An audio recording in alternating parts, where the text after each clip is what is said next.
evening, councillors. Please remain standing while Father Tom Poole says prayers. Very short notice. My chaplain's had a very big operation and gone into a long period of recuperation. I'm extremely grateful to Father Tom Poole for standing in. In the name of the Father, and of the Son, and of the Holy Spirit, Amen. The grace of our Lord Jesus Christ, the love of God, the communion of the Holy Spirit be with you all. For this evening, we open the meeting with a short prayer. Lord, may everything we do begin with your inspiration and continue with your help, so that all our prayers and works may begin in you and may by you be happily ended.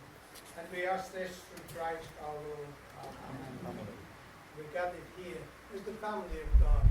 Jesus taught us only one prayer.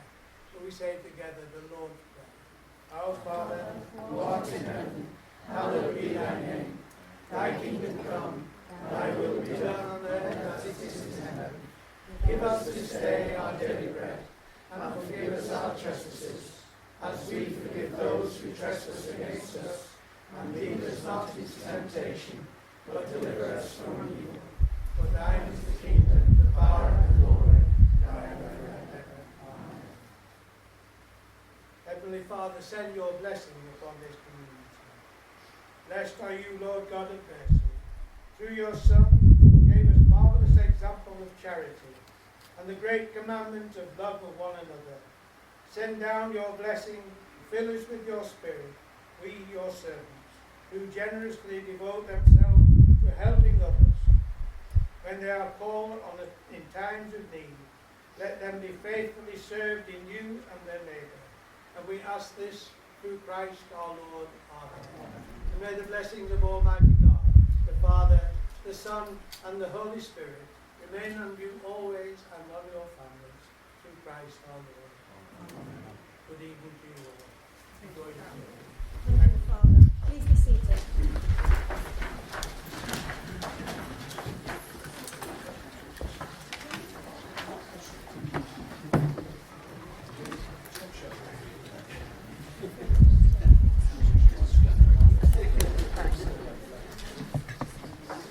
Before we proceed with the items on the agenda, I need to remind you of the usual housekeeping messages.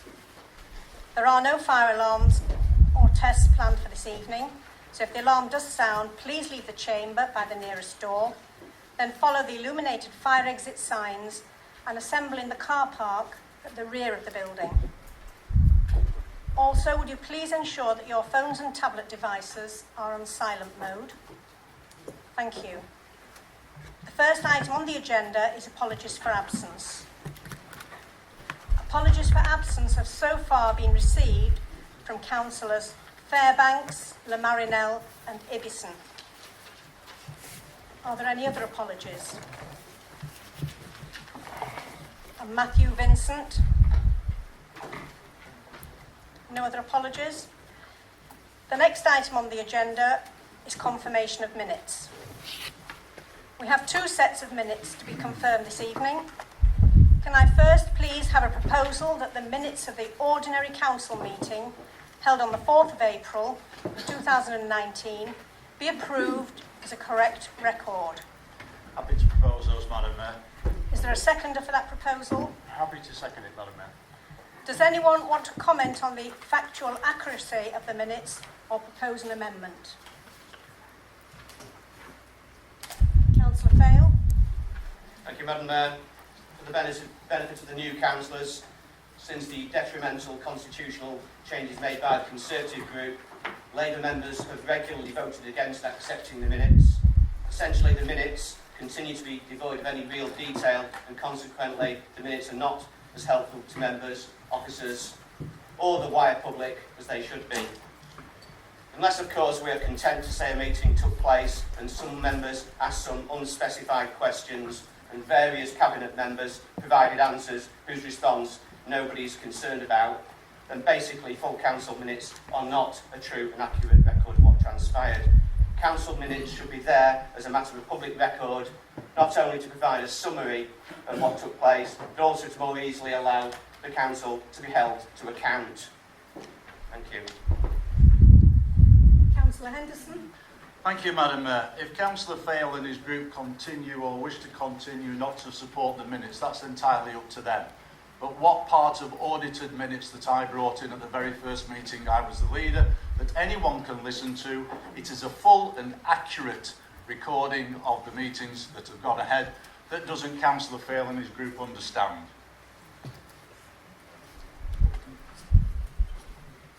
Would those members present at the 4th of April meeting who are in favour of confirming the minutes as a correct record, please indicate.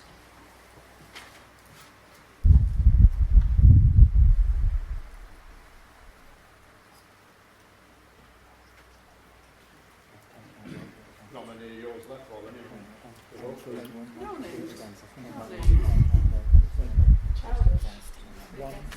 What, is childish is not voted for? Can we not have an exchange of comments across the chamber, Sorry, about a please? minute. 21. Those against?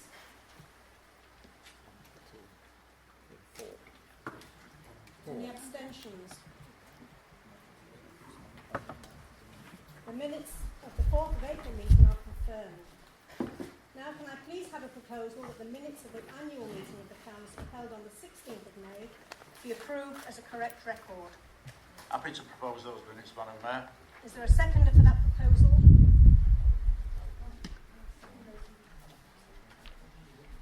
Does anyone want to comment on the factual accuracy of the minutes or propose an amendment? No? So we'll go straight to the vote. Would members indicate, please, if they are in favour?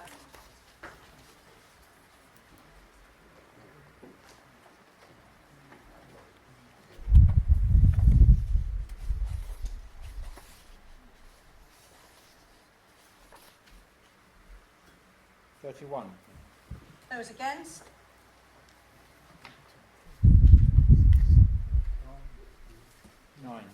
Any abstentions? The minutes of the annual meeting on the 16th of May are confirmed. The next item on the agenda is the declaration of interest. Do any members have any interest to declare on any items included on the agenda?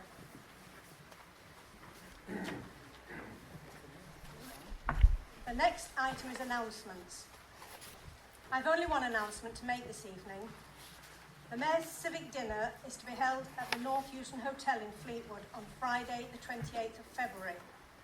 I'd be very grateful if you'd make a note of this date in your diary, even though it's so far ahead. But it is a date to bear in mind, so thank you. If there are... The Chief Executive would now like to make an announcement, unscheduled. Yes, unscheduled. Thank you, Madam Mayor. And first of all, a certain councillor sat within the chamber did rent a jacket at the last meeting, and that individual still owes £5 to the Mayor's charity. That individual might have gone to their wallet or purse, but I didn't name them, so that's the first item. The second one is members who were in the training. Do you recognise this? Yes, correct. Do you recognise it as your phone? Part of the training. This phone was left in the members' lounge when the training was taking place. I pressed it, but it's a fingerprint. Probably mine, because I lose it every single time I go in there. Well, do you want to come in? If I'll bring it to you, but again, obviously returning a very, very, very expensive phone, one would expect a contribution to the Mayor's charity. Gary and I will work very well together.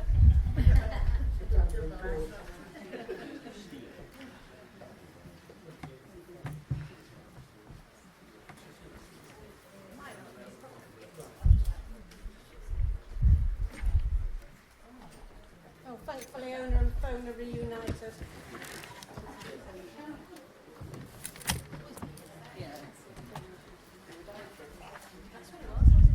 We'll collect the £5 on the way out. Any Questions and statements is the fifth item on the agenda. However, there's no such questions or statements being submitted, so we now move on to the notice from councillors. Again, no such questions have been submitted, so we will move on to the executive reports. First, the reports of the Leader of the Council. Leader. Councillor Henderson, would you please introduce your report? Thank you, Madam Mayor. The report is before members. I have nothing to add. Are there any questions or comments for the Leader? Councillor Fail. Thank you, Madam Mayor. I'm pleased to see at paragraph 2.4 to 2.6 that the need to improve air quality is seemingly being taken seriously. The recognition that there are emerging links to dementia is a welcome acknowledgement, if only to give more weight to the case for reducing air pollution. I'm sure the information will come in very handy when I next write to LCC about the ongoing issue of the poor traffic light sequencing along Russell Road in Cleveland. Time and time again, LCC highways have refused to accept a problem exists, despite the illogical traffic light sequencing causing long tailbacks of standing traffic along Russell Road, which in turn worsens the air quality for residents living along that stretch. The queues also encourage the use of rat runs along minor roads close by in an attempt to avoid the chaos created by a poorly designed traffic light system. Any help the council can provide in resolving the unacceptable situation would be appreciated by myself and residents in Cleveland and Fleetwood who have to endure this ongoing issue. Thank you. Councillor Henderson, would you please respond? Yes, certainly, Madam Mayor. If you want to email me that, Rob, I will bring that up at the next meeting of the Environment Committee on which I sit as yet another problem that goes towards air quality management. Thank you. That concludes the consideration of the Leader's report. Oh, one more question. Councillor Peters. Thank you, Madam Mayor. Councillor Henderson, in your report you tell us about the crisis within our communities affecting our mental health services and how demand has risen in recent years. Meanwhile, your Wyre Conservative County Councillor Sean Turner has decided it is within his job role to destroy the Lancashire Wellbeing Service, which is a safety net put in place to help vulnerable people with mental health problems from falling into crisis. He has destroyed the drug and alcohol service, and then he decided to take away all funding for the Wyre and Filed care and repair services. As you are aware, this service supplies, amongst other things, aids and adaptations to keep elderly people or people with long-term illnesses in their homes longer. The Lancashire County Council have had a net budget underspend of £18 million last year, but even though the Conservative administration didn't have to make these cuts, Councillor Turner did it anyway. I believe that these cuts are going to impact heavily and in some cases tragically on the lives of our residents in Wyre. Can you explain to me how we as a council are going to help our elderly, disabled and vulnerable residents if the tools we have are taken away by your colleague, Councillor Sean Turner? Apparent disregard for the people of Wyre, the very people he claims to serve. Thank you. Councillor Henderson, would you please respond? Councillor Berry has just informed me that if you were to put that to him, or if he's remembered what you said, he will answer that in his report. I would say to you quite simply that 90% of that was LCC. I would imagine even less than 10% was Wyre Council. So I've no doubt that you've already spoken at LCC about this, and then you've decided to come here and have another bite of it. How many times do we have to say that we are here for Wyre Council? We are not here to listen to gripes about LCC as such. Thank you, Leader. That concludes the consideration of the Leader's report. It's not quite all. I did answer the question, Councillor Beavers. I said that most of that question would have been better directed at Councillor Berry, and he would You've happy answered to the answer. question, Leader. Thank you, Madam Mayor. That concludes the consideration of the Leader's report. We will now move on to the report of the Resources Portfolio Holder. Thank you, Madam Mayor. Reports in front of councillors. I'll take any questions I can. Councillor Fairley, you want to speak? Thank you, Madam Mayor. I'm pleased to see that the lift at Thornton Sports Centre is being fixed. Obviously, this is a continuing issue for the lesser abled of the centre's users. Given it's been out of action for a long period of time, can I ask when the repair work will be completed? And also, can you confirm if the current maintenance contract has service level agreements in place to ensure that the lift is not out of action again for such lengthy periods? Sorry, Robert, I missed the last bit. Could you just do it again? The second bit is, can you confirm if the current maintenance contract has service level agreements in place to ensure that the lift is not out of action again for such lengthy periods? Thank you. Councillor Vincent, would you like to respond? Yeah, it's debatable whether that should be answered by Councillor Bowen. I think you would get a more full answer from Councillor Bowen because she knows more about the individual circumstances of the leisure centre itself. Obviously, this is a report on property, so it is in my portfolio. But I think Councillor Bowen is quite happy to give you a response to that, Rob, if that's okay. Councillor Lady Atkins. Thank you, Madam Mayor. Just 5.2, I'm delighted actually that the work is going to be completed by mid-July because we've had quite a number of times when that swimming pool's been closed during the summer holidays. So thank you very much indeed for getting it finished and done with mid-July. So that's your response, Councillor Vincent. Can we move on now then please to the consideration of the Resources Portfolio Holders Report? On to the Street Scene Parks and Open Spaces Portfolio Holder. Councillor Bridge, would you please introduce your report? Thank you, Madam Mayor. My report's in front of you. I'm happy to answer any questions. Councillor Robert Atkins. Madam Mayor, can I ask a couple of questions to Councillor Bridge on item 3, waste and recycling? What proportion of waste collected by Wyre on behalf of Lancashire County Council is recyclable? Has that proportion increased or decreased in recent years? And what steps have been taken to ensure that any waste collected by Wyre is not exported abroad? Thank you. Yes.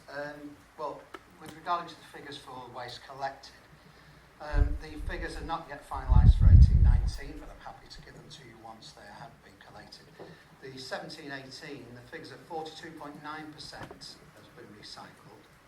That's 23.68% straightforward recycling and 18.49% composting.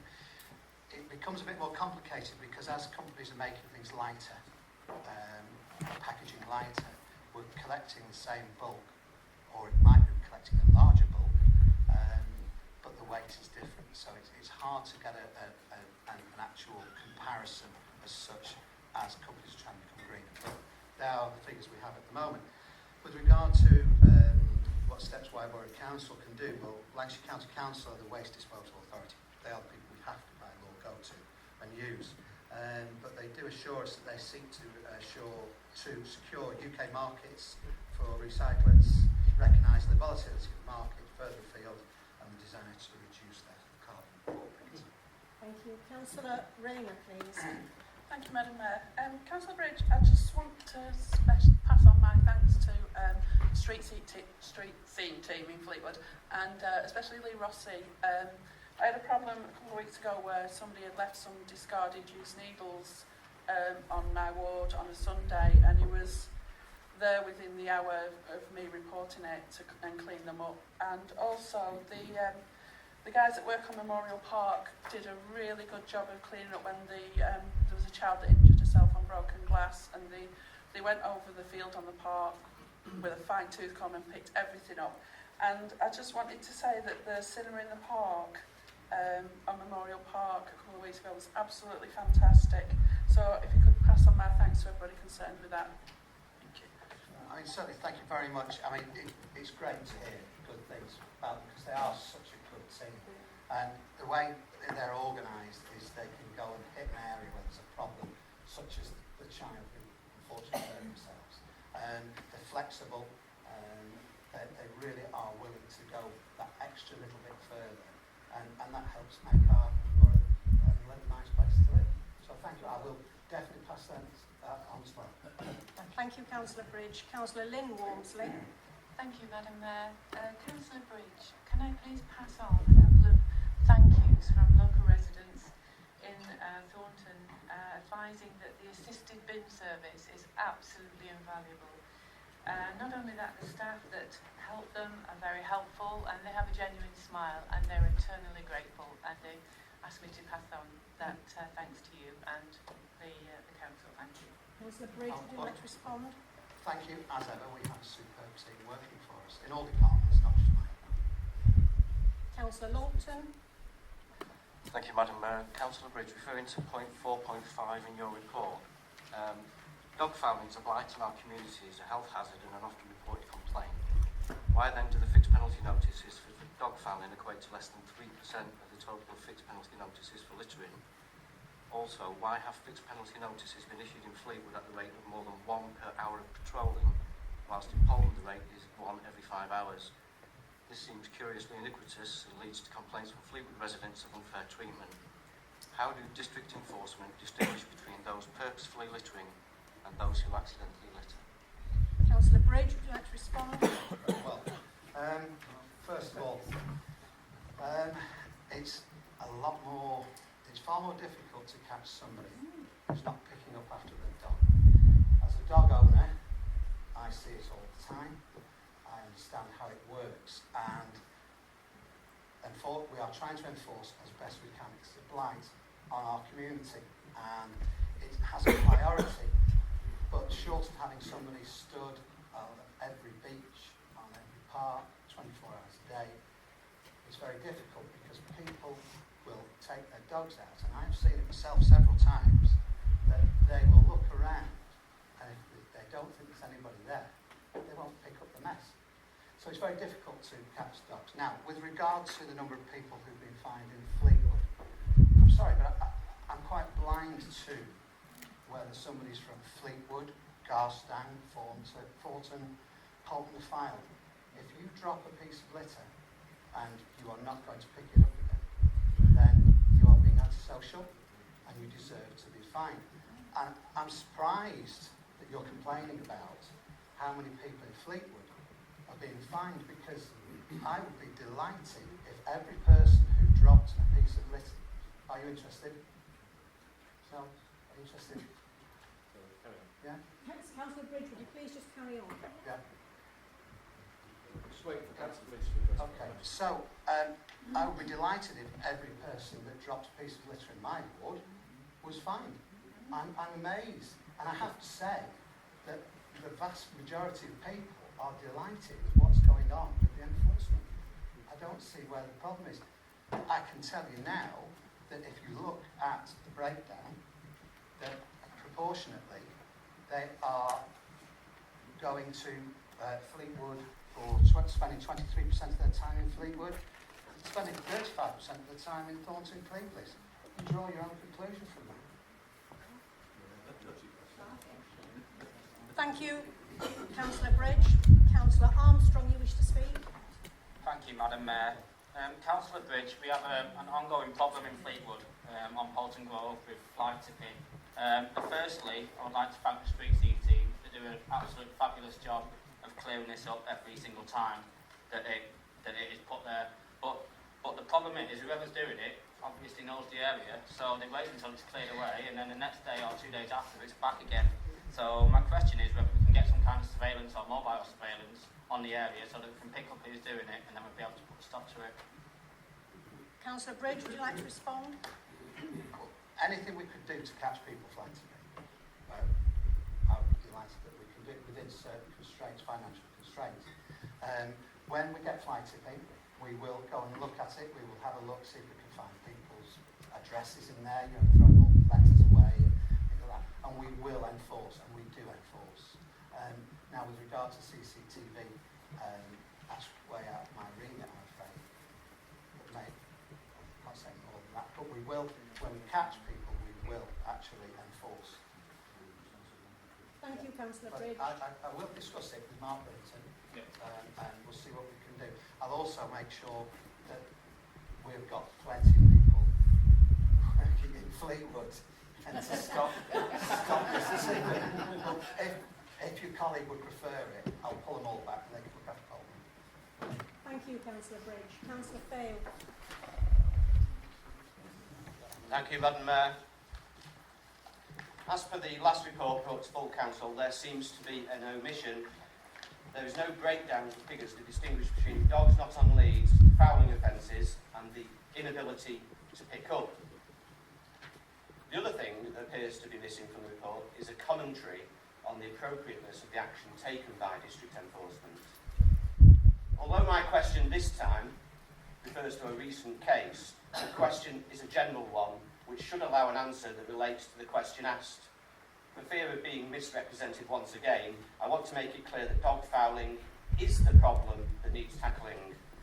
The case I refer to in a moment is not the problem. It is counterproductive to try to create a problem that doesn't exist. Recently, district enforcement issued a fine to a man whose dog fell out of the stroller onto the beach in Cleveland. Even if one accepts that it wasn't completely obvious that a fine was inappropriate from the outset, or even at the appeal stage, I'm keen to understand how the clumsily handled fine was only finally revoked once this sad episode made the national press.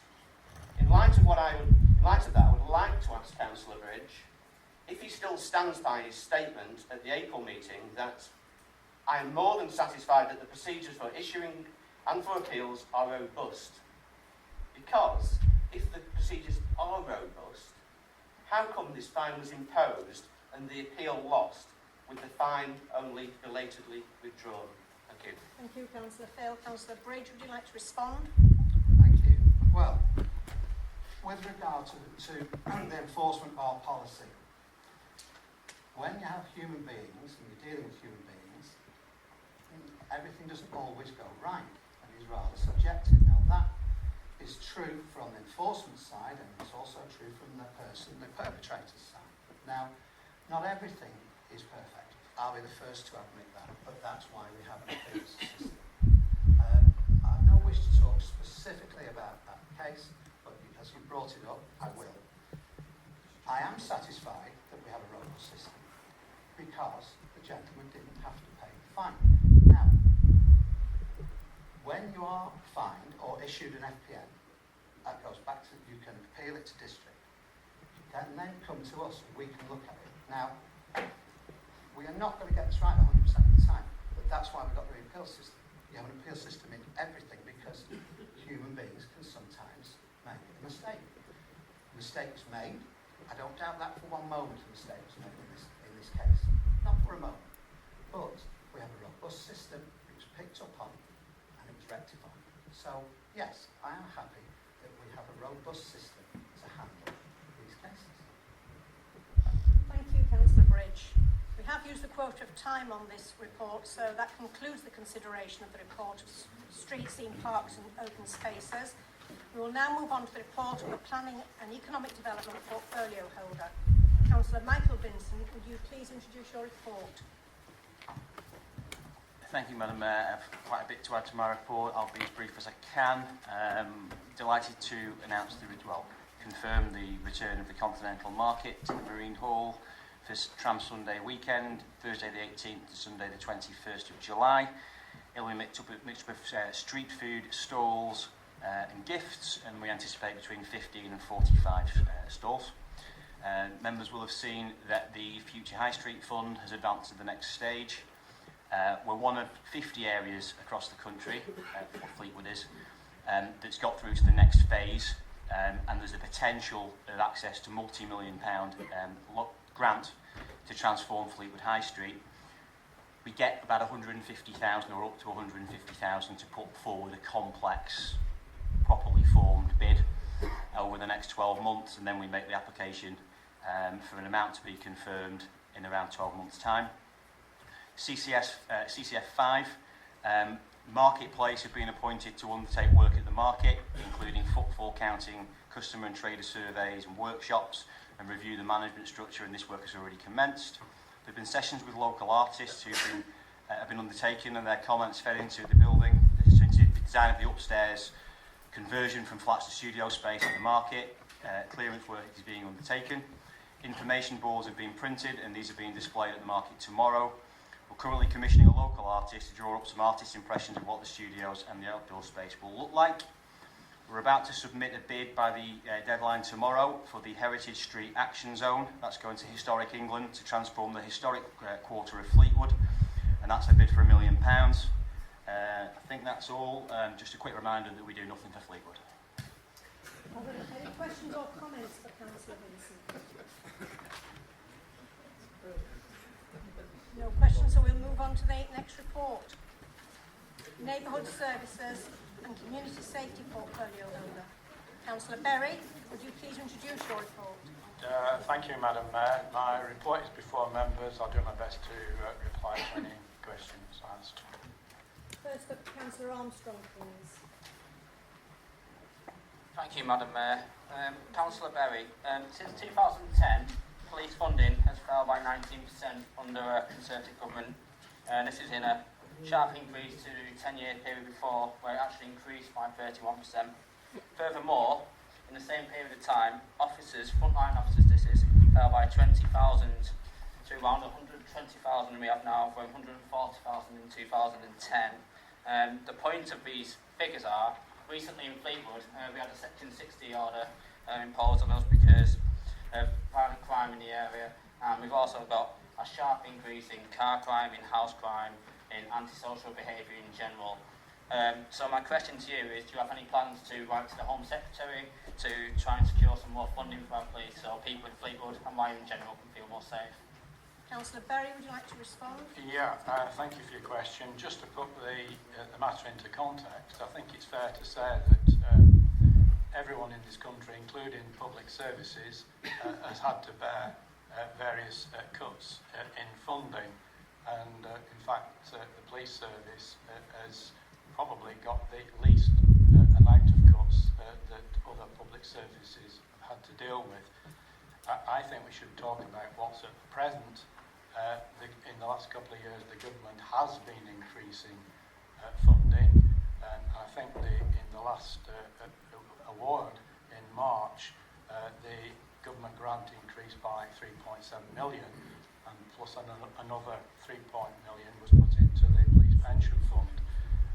So the government does recognise and is trying to improve funding that it goes to the police services, and I think it's obvious from the comments made that it's intended that funding should increase, hopefully within the immediate or foreseeable future.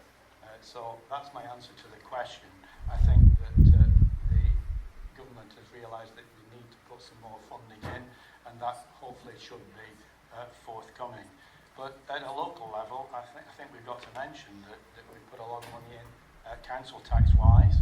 I think at the last rate increase we all had to pay about £24 extra to the Police and Crime Commissioner, and that gave him another £10 million, which increased, I think, a Band D property. The contribution we make every year is about £201. So funding has been made available both at local and government level to the Police and Crime Commissioner, and the Police and Crime Commissioner has been able to keep the service going, and he's been able to spend money. There's no doubt about that. He has made significant investment, so he's had the funds to do this. And one of the things that we can see readily is a new West Division police headquarters, which was recently opened and cost 24 million. So, you know, the Police and Crime Commissioner is not living hand to mouth. He has funding there and he's using it. Now, it's a question how he uses it that we've got to question. And I have raised this with him recently, that I was concerned about how neighbourhood policing was working out, because I feel that the balance is not quite right. There's too many vehicles on response, and that we do need more police officers dealing with our neighbourhood policing.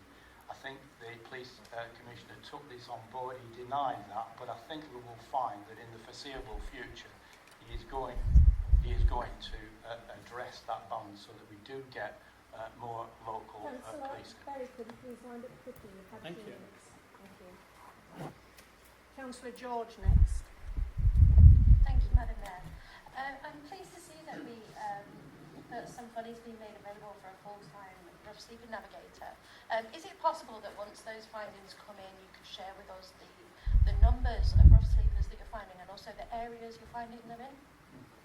Again, Councillor Berry, please, will you respond to that? Thank you, Madam Mayor. Yes, indeed. I have to say that the number of actual rough sleepers is fairly low at the moment in Wyre. Now, obviously, that can alter. You know, that situation can alter, and this is why we've joined in this initiative with 2 other councils, so that we do get a bit of experience of how to deal with these things. And of course, that experience does help us to deal with any people who are who sort of have to come out of rental properties and find themselves possibly homeless, how to deal with the immediate situation that families need to receive the help that they do. But yes, we can supply those figures to you as and when they come along. Thank you, Councillor Berry. Councillor Kay. Thank you, Madam Mayor. I'd just like to give my thanks to Councillor Berry for having a police meeting along with Councillors Amos's over the antisocial behaviour in Cleveland. We work with Fleetwood Town and we've just secured some funding so that we can deliver to the naughty children in the area that are causing the problems and bullying others, and there's a package being put together to ensure that we can help these children get into a better life and understanding how we want to live within our area. So my thanks go out to you for arranging that meeting for us. Thank you, Councillor Kay. Councillor Berry, would you like to respond, please? Yeah, thank you. I'd like to thank Councillor Kay for the initiative that she took, because she realised there was an issue and a problem in her ward area, and that she dealt with it by calling this meeting in consultation and cooperation with the police. And I think we should also note the sterling work that the neighbourhood policing officer, whose name I've just forgotten, but she did quite a real great job and showed a great interest in trying to sort these issues and problems out, so that young people not only didn't commit offences in ASB, but had something to look forward to, and that we were on their side and we were trying to care to meet their needs. Thank you, Councillor Berry. Councillor Sir Robert Atkins. Apropos Councillor Armstrong's question in relation to police resources, would Councillor Berry not agree with me that it would be instructive if the political allies of the present Police and Crime Commissioner were to explore how much he has stashed away in reserves, which is proportionately one of the largest amounts in the country, which could be spent to provide more police resources in Fleetwood and elsewhere? I think it has been sort of an argument that I've used frequently at police and crime panel meetings, and obviously, as you'll appreciate, we are in a minority on that panel, but we are anxious at all times to stress that it is up to the Police and Crime Commissioner. He has funding, and it is up to him to allocate more funding to actual police on the ground. That's his decision. I tried to illustrate that he has massive funding behind him, and in fact he's planning how he's going to spend money for the next 2 or 3 years. He's got basically funding lined up for it, so he's not strapped for cash. He can and should, in my opinion, put that into frontline policing. Thank you, Councillor Berry. That concludes the consideration of the Neighbourhood Services and Community Safety portfolio. And the next report is from the Leisure, Health and Community Engagement portfolio. Councillor Bowen, would you please introduce your report? Thank you, Madam Mayor. My report is before you and I'll be happy to answer any questions. Are there any questions or comments for Councillor Bowen? Councillor Fail? Thank you, Madam Mayor.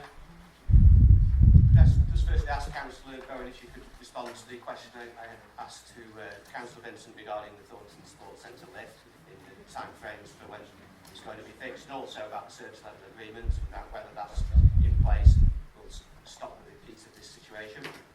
But my question to you now is about the food safety. 96% of businesses may be broadly compliant with food hygiene legislation, but I'm sure you will agree that we want to get to 100% and also improve the ratings of those that are at the lower end of the compliancy. With that in mind, is there any indication when the government are going to bring England into line with Wales and Northern Ireland and make it mandatory for businesses to display an up-to-date food hygiene rating? Until such time as that is the case, customers of those that are not compliant may unknowingly continue to put themselves in danger. If there is no indication, would it be possible to arrange for the Chief Exec to write to the government once again and request that this vital legislation is put in place? Thank you. And would you like to respond to that, Councillor Bowen?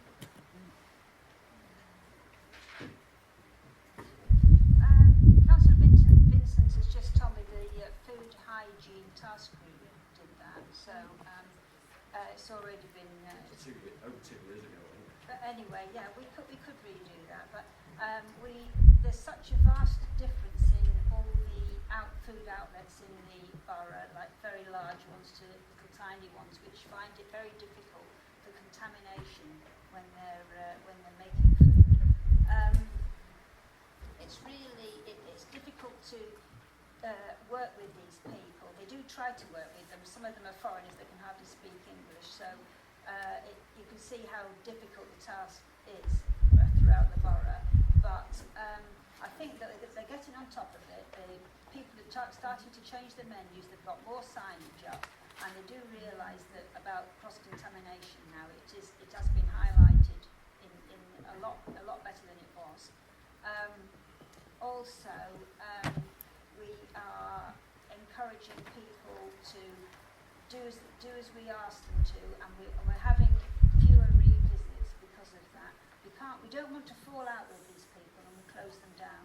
That's the basic, unless they are obviously not complying with what we've asked them to do. But altogether, things are improving. And to do with the lifts in Thornton Leisure Centre, we had to get another contractor in to do the lifts because the warranty was out with the original contractor, and then we had to go for bids for repairing it, because it wasn't actually the lift that was broken, it was the computer.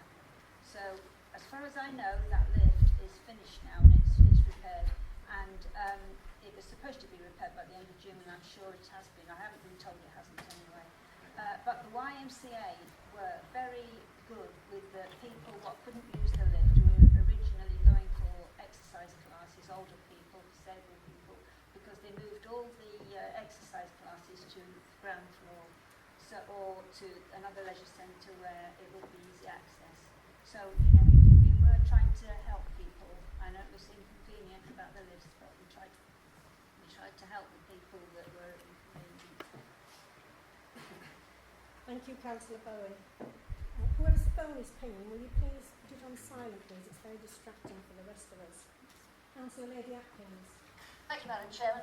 It's to do with Wyre Voice. I have had one or two complaints that there weren't, Garstang wasn't mentioned.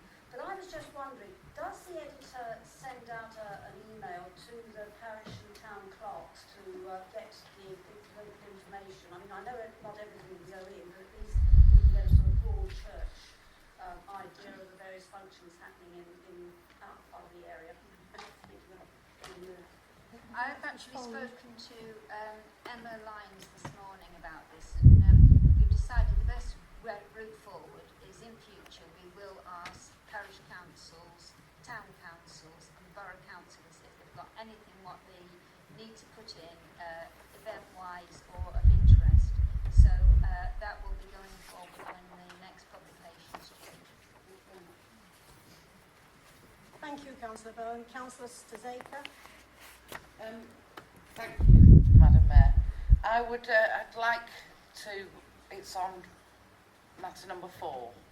I'd just like to say a thank you, especially to Sarah O'Donnell for the Alloways project. It's been absolutely wonderful, and it's a credit to all the officers involved, including Dawn Spooner from Fleetwood Town Council. I just like to say thank you. It's wonderful. Councillor Bowen. I'll pass that on. Yes, it has been very successful, and hopefully we'll be able to open it out to different parts of the world. Councillor Webster. Thank you, Madam Mayor. Are you aware how successful and well received Garstang Scarecrow Festival was this weekend? We even made headline news, which you could say in the local paper, Scarecrow Festa Town winner, which you could say in itself is an achievement. I'd just like to pass my thanks on to all of your officers. The community engagement with the towpath project was just outstanding. We had people queuing at 9:30 in the morning on Sunday to travel on the cruises and enjoy the tableaus along the Scarecrow trail. I'd also like to thank Councillor Bridge for providing the extra bins at the park, and also clearing up afterwards, because the following day, on Monday morning, by 9 o'clock in the morning, you wouldn't have known there'd been a festival. It was immaculate, looked brilliant. So please pass my thanks on to all of your officers. Very much appreciated. Thank you.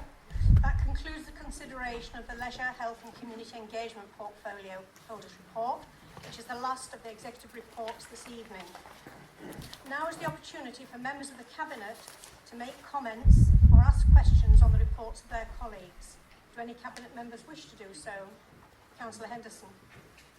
Thank you, Madam Mayor. I'd just like to go back to my report and ask Councillor Berry if he would care to answer Councillor Beaver's questions regarding mental health and Lancashire County Council. I don't think it was on the mental health, leader. I think it was on the care and repair. I didn't want to dodge this question because it was an important one. I think I mentioned at a previous meeting that we did make representations to Lancashire County Council. The decision has now been made. So what we are doing as a council is to see, we obviously want to keep care and repair going.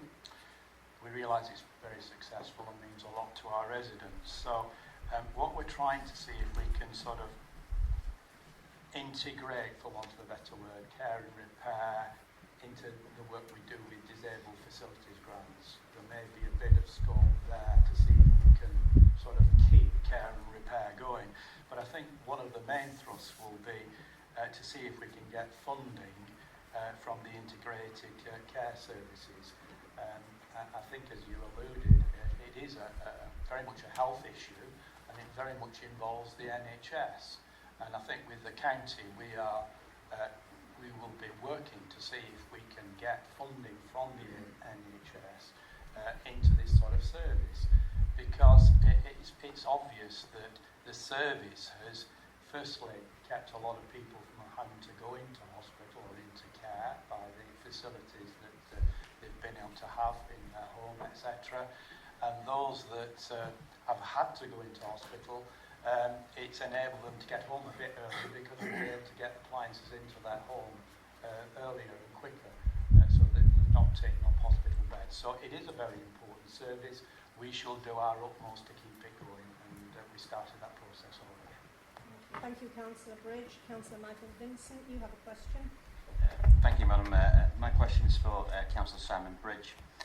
Does the portfolio holder agree with me that all councillors should be rejoicing that our streets are cleaner?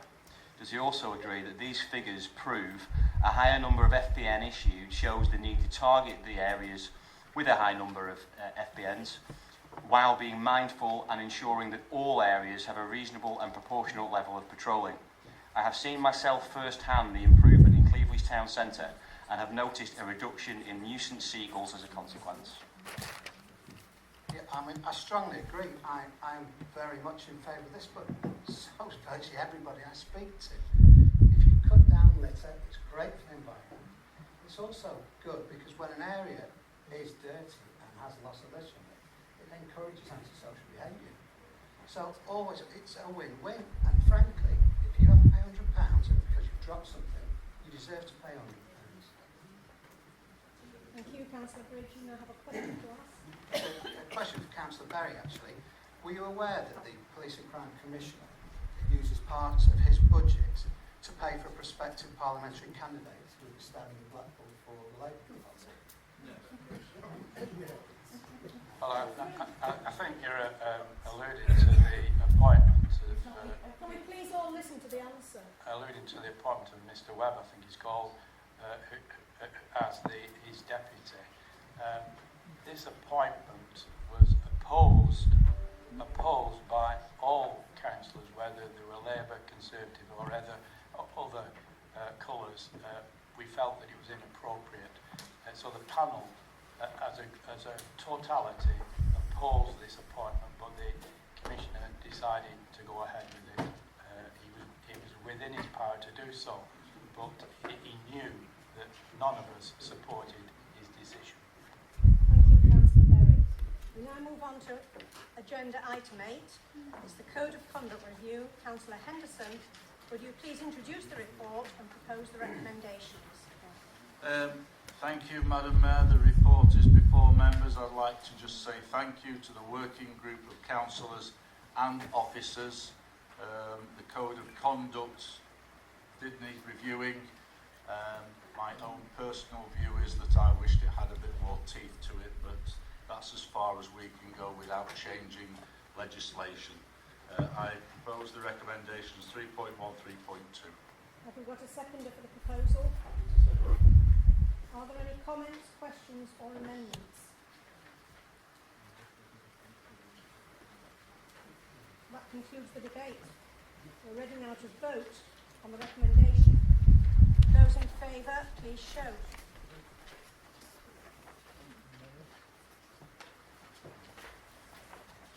That's a unanimous vote. The recommendations are approved. The next item is report on Treasury Management and the activity between 2018 through 2019. Thank you, Madam Councillor Mayor. Vincent, I haven't Madam invited you yet. Would you introduce your report and propose the recommendations, please? Thank you, Madam Mayor. The report is the annual report. We report on this on a regular basis. It's basically the rules that we apply to borrowing and to lending. If there are any questions, I'll take them. Can we have a seconder for the proposal, please? Happy to second that, Madam Mayor. Are there any questions, comments or amendments? Councillor Fail. It's just an observation, Madam Mayor. 5.6.3 highlights where Wyre's investments reside, but for the future, would it not benefit members to know what it is invested in? With the motion at item 10 in mind, in particular, would it not be good to have a report on the level of investment in the fossil fuel industry? Thank you. Are there any other comments? These are fixed interest investments, Madam Mayor, and overnight investment returns. Whether we could actually get that information, I seriously doubt, but we can ask the question. Thank you. That concludes the debate. Would members please vote now on the recommendation? Those in favour, please show.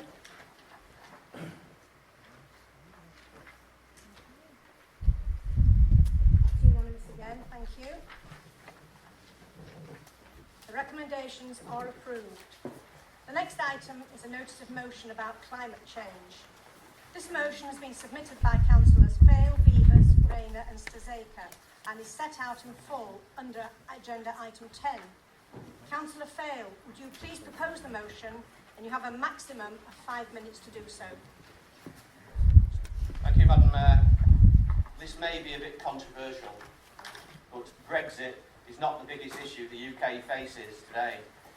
And it makes me wonder how the government is going to tackle the far bigger issue of climate change if it can't resolve Brexit.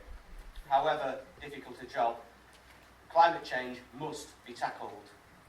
When David Attenborough tells us we are facing a man-made disaster of global scale, our greatest threat in thousands of years, we should all sit up and take notice. If we don't take the action which is necessary, then our theory is right when he says that the collapse of our civilisations and the extinction of much of the natural world is on the horizon. Unchecked, the world faces rising sea levels, which will inevitably mean the displacement of large numbers of people across the globe. Here on the Fylde coast, we aren't immune to the threat, and the notion of having the island of Bispham leaves me with a deep concern of what is around the corner for future generations. The UK may have been at the forefront of the Industrial Revolution, but with that came increased emissions and a threat to our world, and indeed our very existence. This can no longer be ignored. Having been a leading contributor to the problem we now face, it's only right that the UK should be at the forefront of a green industrial revolution. At the end of June, the government announced a target for the UK to bring all greenhouse gas emissions to net zero by 2050. Although a step in the right direction, only this week the Committee on Climate Change claimed ministers were failing to cut emissions fast enough. The committee found only 7 of 24 goals were on track. You may be thinking, oh, leave it to the next generation to sort out. There's still time. If you're one of those, then can I remind you that last year leading climate scientists warned there was only 12 years for global warming to be kept to a maximum of 1.5 degrees centigrade, beyond which even half a degree will significantly worsen the risk of droughts, floods, extreme heat and poverty for hundreds of millions of people. We now have 11 years to restrict that rise, so we can't leave it any longer. We must act, and we must act now. And we must set the net zero carbon parameter by 2030 here in Wyre. To not do so would be a gross misreading of the situation faced by everyone. It is the responsibility of councillors here tonight to set this council on the right path. And by setting the net zero target to 2030, we are doing what many other councils are doing. The UK cannot afford for particular councils to be out of step with that. We have 11 years and the clock is ticking. The cost of tackling climate change seems to be holding us back. Yet governments are fully aware that the cost of inaction will massively outweigh the cost of action taken now. So if you think cost is an issue, then think again. The UK needs to lead by example and be much more ambitious than it is at present. Yet only this Tuesday, the chair of the Committee on Climate Change accused ministers of acting like the hapless characters from the vintage comedy Dad's Army. Here in Wyre, it might not be a don't panic Councillor Henderson moment just yet, but if this motion is not passed, or it is watered down, or worse still, not carried through, you too might find your name on the list of those acting like hapless characters from Dad's Army. Whilst the government dithers, many councils across the country are committing to doing their bit by passing similar motions to this one. And I hope all members here tonight will support this motion. I want to see Wyre playing its part in tackling climate change, but also seeing this as an opportunity to improve lives, an opportunity to improve the health and well-being of Wyre residents, an opportunity to move into a greener and cleaner, regenerated economy, providing the well-paid and highly skilled jobs we desperately need here in Wyre. I propose the motion before you. Thank you, Councillor Fayle. Councillor Beavis, I understand you're going to second the motion. It's Councillor Rayner. Thank you, Councillor Rayner. Thank you, Madam Mayor. I'd like to second and I'd like to speak now, please, if that's okay. Thank you. To date, 120 first and second tier councils have passed climate emergency motions. 73 of those have committed to set a target date of 2030. Last year, the Intergovernmental Panel on Climate Change, the IPCC, said we have 12 years to act and act fast. As Councillor Fayle said, we now have 11 years. We cannot leave this for our children and grandchildren to deal with. It will be too late. We are facing the biggest man-made disaster our planet has ever seen, the biggest single threat to everything we care about. I don't want my grandchildren asking me why I didn't do something about this when I had the chance, and I'm sure nobody else in this room does. Last month has just been declared the hottest June that our planet has experienced since records began. A recent report from our own Environment Agency has stated that our country is already facing water scarcity in 19 years' time. The lines on the graph will then cross, showing water demand and diminishing water supply, crossing on the graph, meaning we won't have enough water. This is in the UK, not some far-off drought-prone country. Here, in our country, we will have a water shortage. We cannot wait. We cannot drag our feet. We cannot set a target of 2050. It will be too late. I know the scale of the problem is daunting, and it's easier to think it's too difficult, it's too late, and it's inevitable, but that's wrong. We can do something, but we need to act now. To quote the head of the Environment Agency, we caused this crisis, but we can fix it. As humans, we do stupid things, but our defining characteristic, and the reason we're all here, is that we are also smart. Putting our existence at risk by altering the world's climate was the stupidest thing we have ever done, but we have the capacity to get ourselves out of this mess. The right policies, the right innovation, the right attitude, and the right lifestyle, these are all in our gift. It's also in our gift to end this coming disaster for our children, our grandchildren, and the entire human race, but also for every other species on this planet that did not cause this crisis. Thank you. Thank you, Councillor. Are there any members who wish to speak for or against this motion or to propose an amendment? Please indicate you have a maximum of 5 minutes each. Sir Robert Atkins. Would you like to go first, Councillor Henderson? Yes, thank you, Madam Mayor. Before I go into my preamble, I'd just like to make a comment regarding Councillor Fayle's reporting about the Committee of Climate Change. He did actually report quite correctly what they had said, but he did omit to say that the committee had agreed with the government in their recent report that 2050 was an achievable date as opposed to 2030. However, Madam Mayor, the Conservative Group welcomes the Leader of the Labour Group's concerns regarding climate change and will support some of the comments and recommendations in their notice of motion, and also an amendment by the UKIP group, which I have seen and agreed with. However, we propose certain amendments to the motion, one being that this Council tonight declares a climate emergency, and not as proposed in the motion, which reads, declare a climate emergency that requires urgent action. We will state it tonight. Wyre Council are already taking steps to reduce its and others' carbon footprint.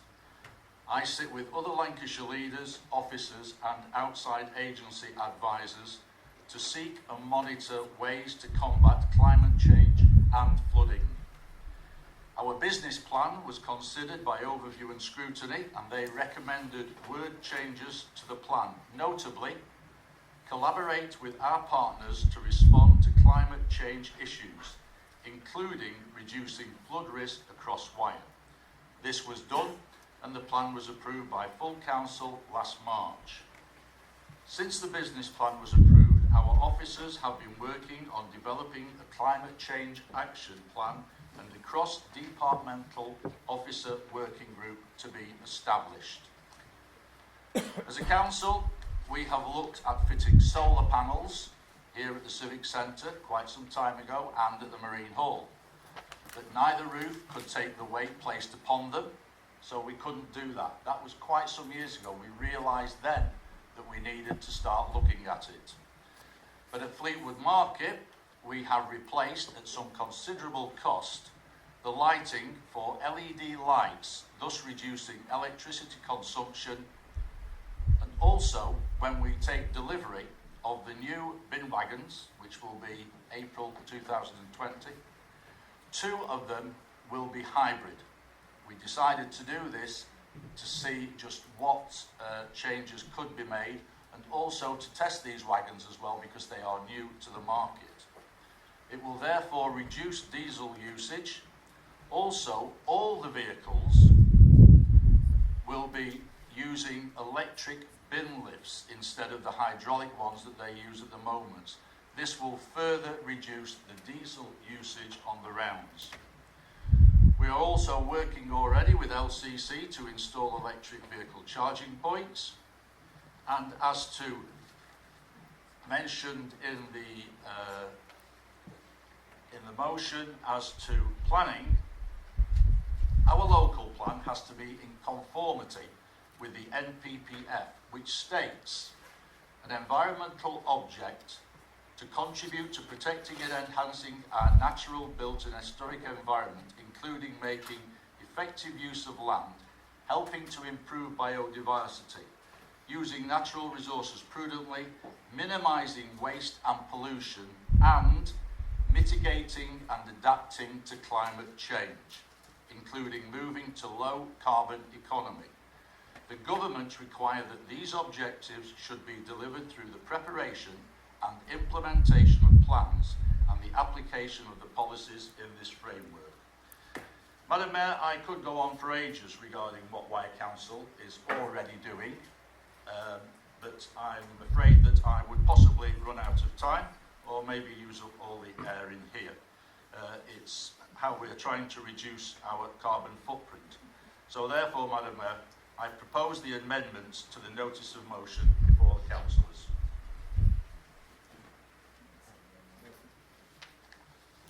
Sorry, Councillor Henderson, and you made reference to your agreed wording that was from the UKIP party. Wording, the UKIP party, if they so wish, they can read out their amendments. Thank you very much. We, the UKIP group, propose the use of trees to offset our carbon emissions of the council activities. It may be well known by very many of our councillors tonight that 1 tonne of CO2 is contained in a tree over 40 years. Therefore, we should instruct our officers to report back to us on the costing and planting of trees and the maintenance of the woodlands. This is a matter of urgency because we need to start now planting those trees. Thank you very much. Is there a seconder for that amendment? Thank you, Councillor Vincent. Madam Mayor, sorry, just can I clarify something? I was on the understanding that you can only have only one amendment may be moved and discussed at any one time. Have we got 1 or 2 amendments on the table here? No, the leader made it very clear that he'd had a pre-meeting with the leader of UKIP, and the leader had said in his amendment he would include the wording as proposed by Councillor Gerard. So Councillor Gerard has just read out that wording. So it's one amendment, but it would include that wording that Councillor Gerard has just said. But also, obviously, we now need to consider the amendment as was put before you for reading probably 10 minutes before the meeting started. And in terms of the amendments, Madam Mayor, it does not negate the intent of the notice of motion and therefore is a valid amendment. Point of order, Madam Mayor. I find it incredible this amendment is being considered as valid. Paragraph 16.6 of Part 4.01 of the Constitution clearly states that amendments to motions must not negate the motion. Changing the date to 2050 effectively nullifies the motion, as that is the default position created by the government last month. If that wasn't bad enough, it also removes the declaration that we won't wait for the government to change policies.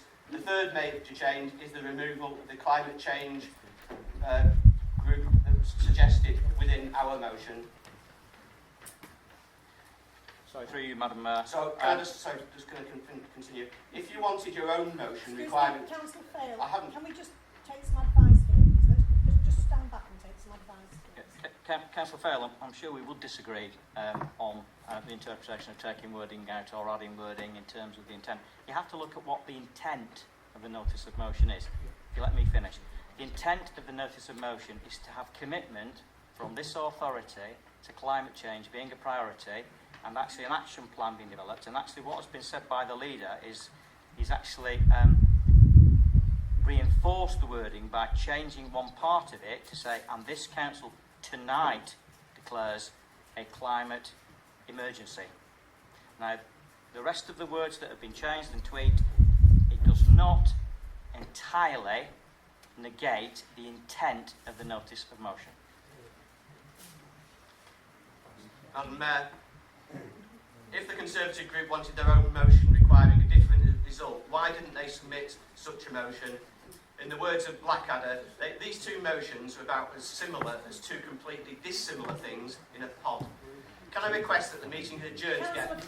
Can I request that the meeting is adjourned? Councillor Fail. Can I request that the Councillor Fail. I'm allowed to request an Councillor adjournment. Fail, please listen. We're not going any further with this one. We've taken advice. I'm asking for legal ruling, an adjournment to get a legal ruling on this matter. This amendment needs rejecting. I'm sorry, but there is no legal... I think doesn't meet the requirements of paragraph 16.6. Right, we're just going to carry on now, please. It's all right.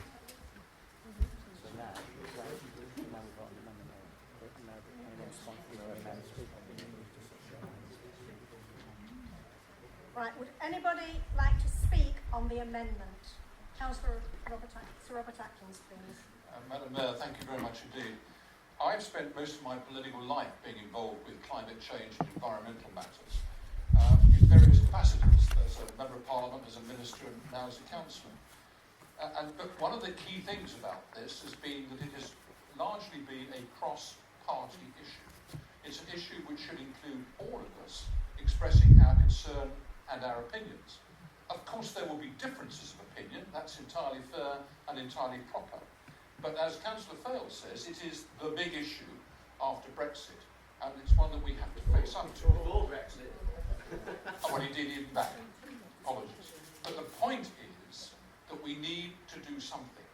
And I'm very proud of the fact, and I make the political point here, that it's a Conservative government which is actually leading the world in terms of what it has declared it's going to do.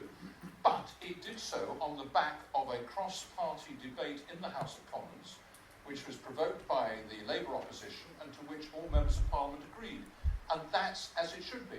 So through you, Madam Mayor, I welcome the fact that Councillor Fail and the Labour Party have tabled a motion which in principle is something that I agree with. However, there are concerns about aspects of it, and as the leader said, there are amendments which we propose, which we think do better to improve the substance of that motion. For example, 2050.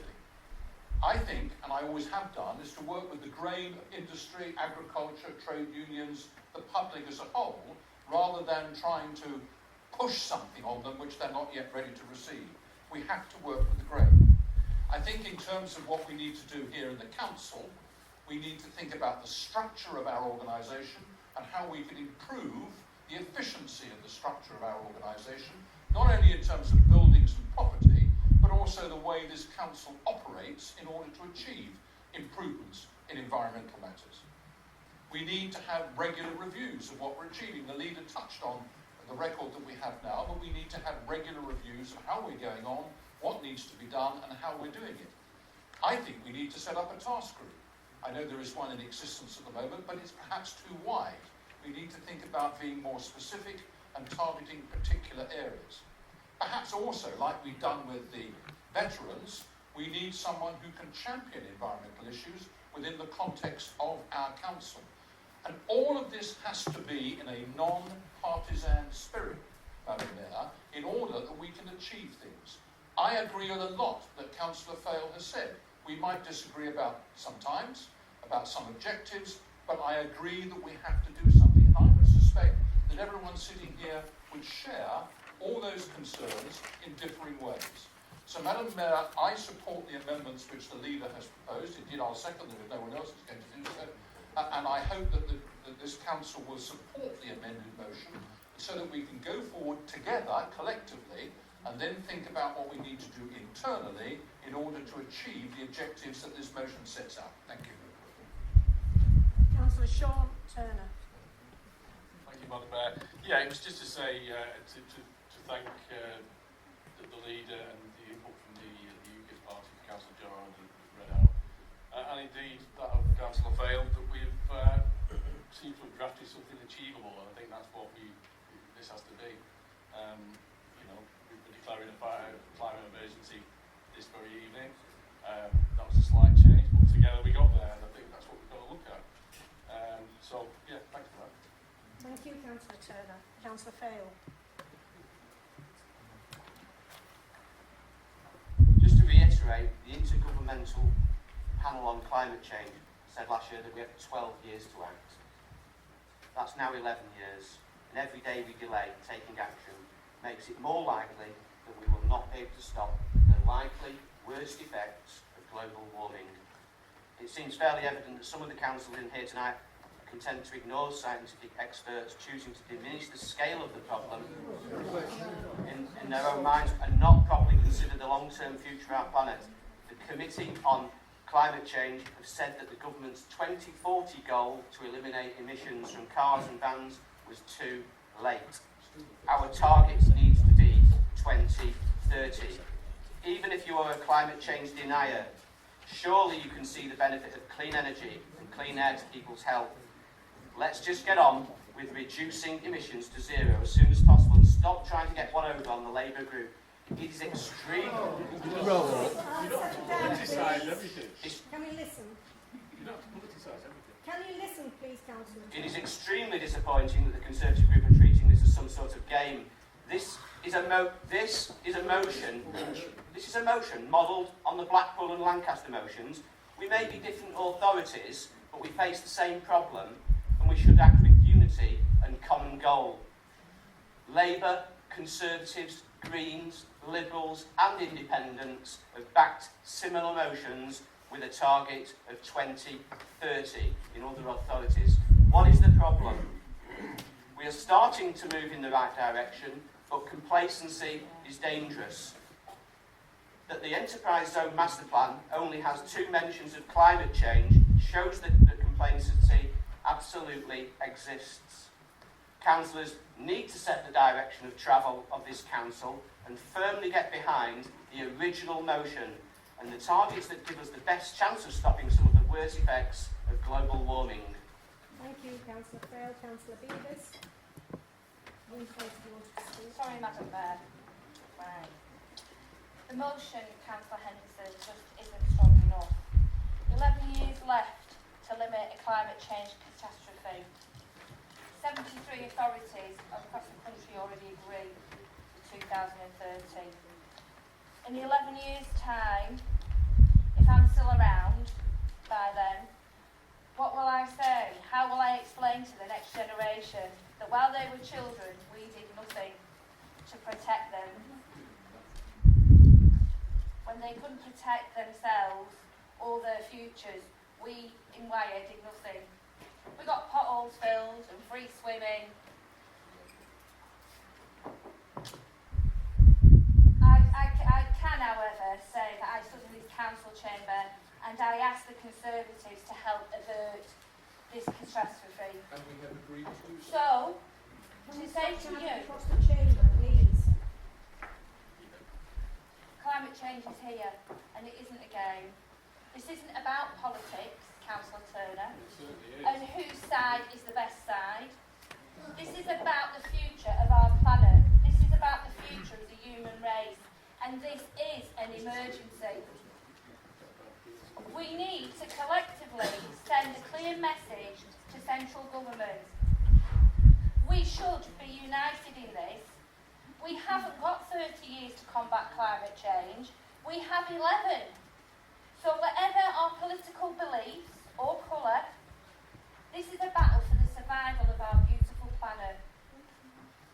So I ask the leader, as a member of the human race, to withdraw this motion and support the original one.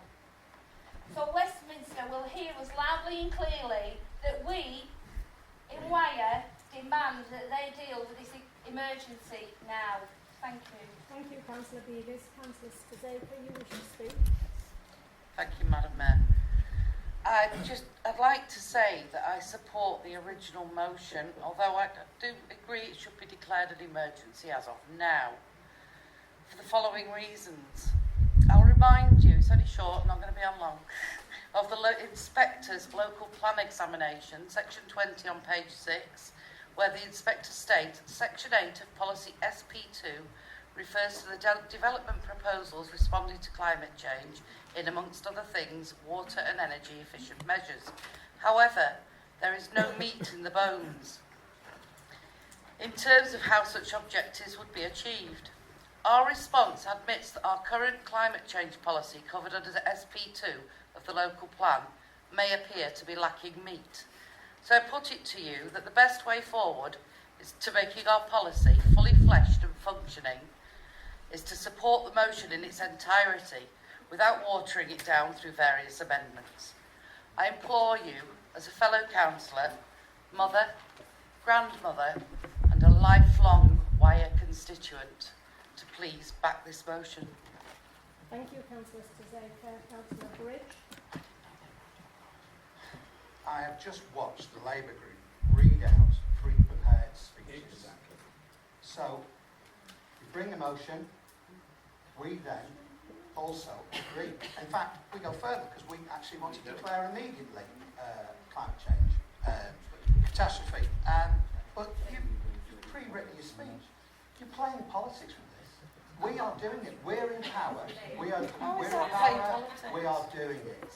Councillor Bridge, there is nothing wrong with bringing a speech to read from. Not everyone might. I am not complaining about them writing a speech. I'm complaining that the speech was written before they heard what we had to say. We've actually said and agreed. But unfortunately, you're entrenched and you cannot see anything except through the prism of your own bias. And your own bias is you think that we are, what do you call them, climate change deniers. That's what you said, which is incredibly offensive, especially about talking about subject denial, the way it's got things that got on your party. So, all I'm saying is that why don't you listen?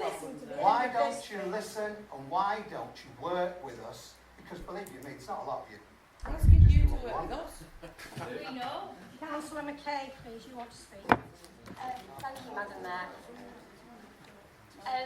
I've listened to both Councillor Fail and Councillor Rayner. I thought Councillor Rayner spoke very well with a lot of passion, and we do, honestly, we sat in caucus and we talked as a group about this motion, and we do support the motion with slight amendments.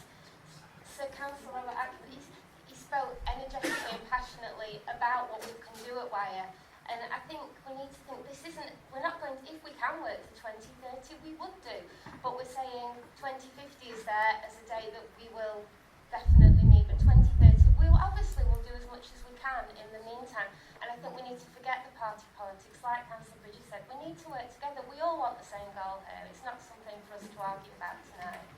Thank you, Councillor McKay. Councillor Michael Vincent, do you want to speak as you have reserved the right? Thank you, Madam Mayor. Firstly, I'd like to correct Councillor Fail on lots of things, but I'll stick to a few. He stated explicitly, and it's on those really poorly minuted minutes that you can listen to on the website, that this was based on a motion from Blackpool and Lancaster. It wasn't. It was handed down to him and the rest of them by a trade union. Madam Mayor, yes, I assure you it was. You may not be aware of it, but it was written by a trade union. It's absolutely right that targets should be ambitious, but they should also be achievable. It's noteworthy that on the 26th of September 2018, in a speech in Liverpool, Jeremy Corbyn announced that a Labour government would commit to zero carbon emissions by 2050. On the 13th of June 2019, admittedly, the Shadow Chancellor commented in an interview that Labour could adopt a more ambitious target of 2030, but it is noted that they have not done so. As such, it is the policies of the Conservative and Labour parties nationally, as well as the UK government and, cover your ears, the EU, that by 2050 we should be zero carbon emissions. Now, there are more ambitious targets out there in Scandinavia, but they all involve carbon offset. What we are suggesting is 2050 carbon neutral with no offset. The amendment that's been agreed with the UKIP party includes a brief period, in my view, of planting trees, because we only have a finite amount of space for that. What the Labour group may or may not be aware of, because it wouldn't surprise me if they hadn't bothered to make any inquiries at all about what we were doing as a council about climate change. So I'll tell you, Mark Billington has been enfranchised by the Cabinet and by the Chief Executive to work with other heads of service to do a route down from the top, absolute review of carbon emissions in this council. Now, I'm not going to sit here and tell you what that's going to say, but if that's not us acting, what do they want? Do they want us to implement policies blindly in the hope that they will work? Do you think your grandchildren will thank you for that? Because they won't. They won't. What we need to do is something that actually makes a difference. We're already looking at planting trees on Stanner because it will help in the short term. We are already looking at how we can, and I'm sorry for saying it, cost effectively change the fleet from electric vehicles, two electric vehicles. We already have one Nissan Leaf, but we can replace them going forward. That will be the policy if we can afford to do it. We can't replace bin lorries by 2030 with electric bin lorries. The technology doesn't exist. And the last time I checked, this council wasn't an electric bin lorry maker to be able to introduce a target that we have any prospect of complying with. The 2030 target is yet more grandstanding. They want an excuse to vote against us declaring a climate emergency tonight. That's what they intended to do, but their trade union's not able to draft one properly for them. I absolutely agree with what has been said about task groups. I agree with Councillor Sturziker entirely. The planning policy has been called out on not being fit for purpose. In my view, and I will be recommending this, as I am doing now, to Councillor Moon, that the Planning Policy Committee should meet at the next meeting to urgently review the climate change policy for this council. I am aware that councillors within the Conservative group, Councillor Callum Baxter for one, have brought recommendations and suggestions forward for ways we can improve energy efficiency, we can improve renewable energy. I could literally go on all night about what we are already doing. But what you want to do, Councillor Fale and Councillor Beavers, and I have to say, you've disgraced yourselves tonight and you've disgraced your party, because ultimately you want to introduce a soft target that you know you'll never hit. And the reason you want to do it is because you don't think you'll be in power by 2030, but you think you might have a slight chance by 2050. Well, you don't. Councillor Henderson, would you like to sum up, please? Well, I think I'll try, Madam Mayor.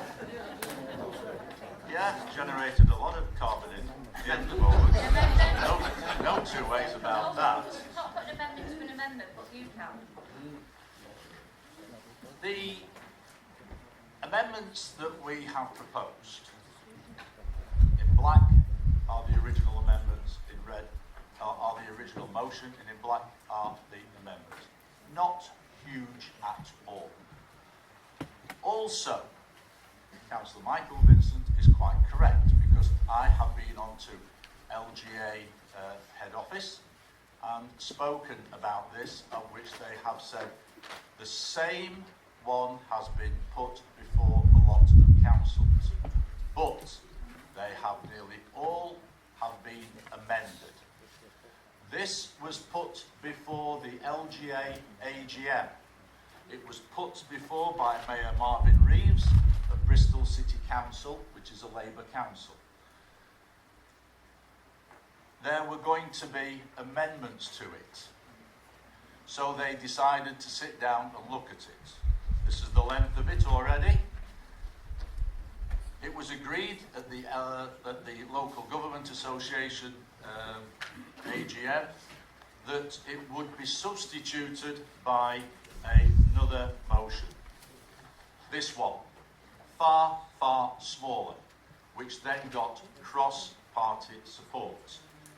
The LGA said it would have been far better to have put this before the council, and it would then have been more or less nodded through, because the LGA cross-party completely agreed with it. I started out by saying that Wyre Council are already taking steps to reduce it and others' carbon footprint. This is about us, Wyre Council, trying to do something. Well, we are trying to do something. All we need to do is to keep doing what we are, but move on to the next steps as well. I also said that I sit in the Lancashire Leaders Group with other leaders on committees, and especially regarding climate change and energy.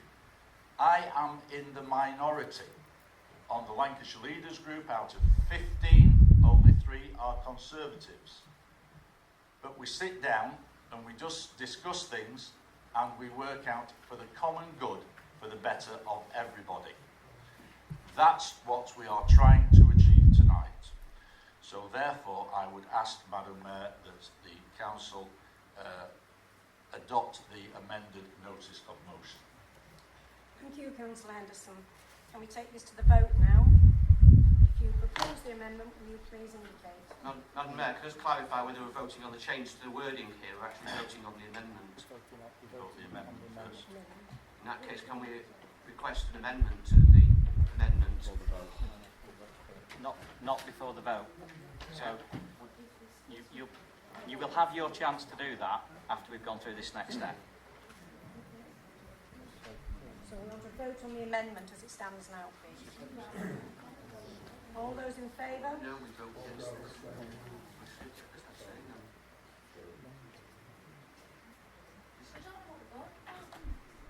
Do you agree with us?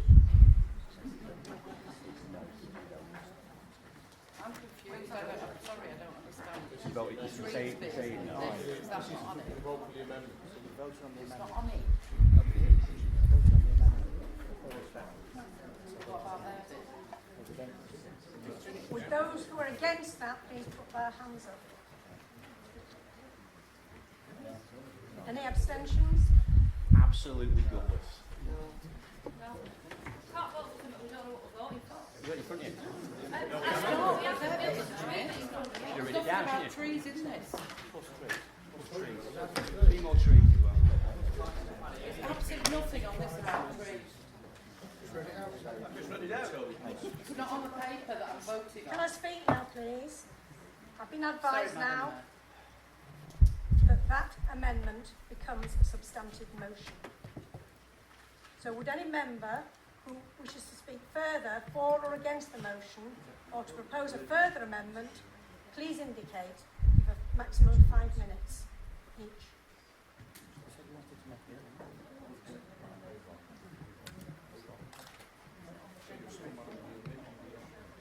I would like to put forward an amendment, Madam Mayor. 76 councillors have already voted that the target date should be 2030. So can I request that we are more ambitious than what has been said so far, and that all references in the amendment to 2050 are changed to 2030. Thank you. I'd like to second that. That is sorry members, that is an acceptable amendment because that just changes a date back to 2030. Can we vote on that amendment, please? Those in favour to change from 50 to 30, please indicate. 9. Those against?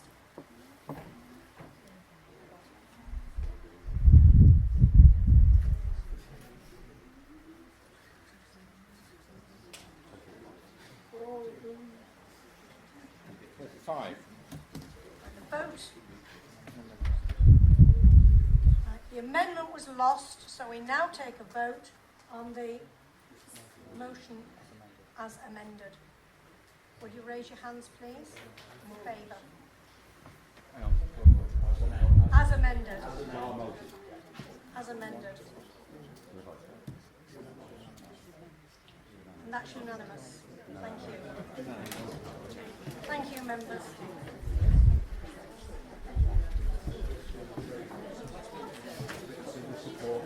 Right, that's the end of the meeting, members. Thank you very much for your attendance. No further business.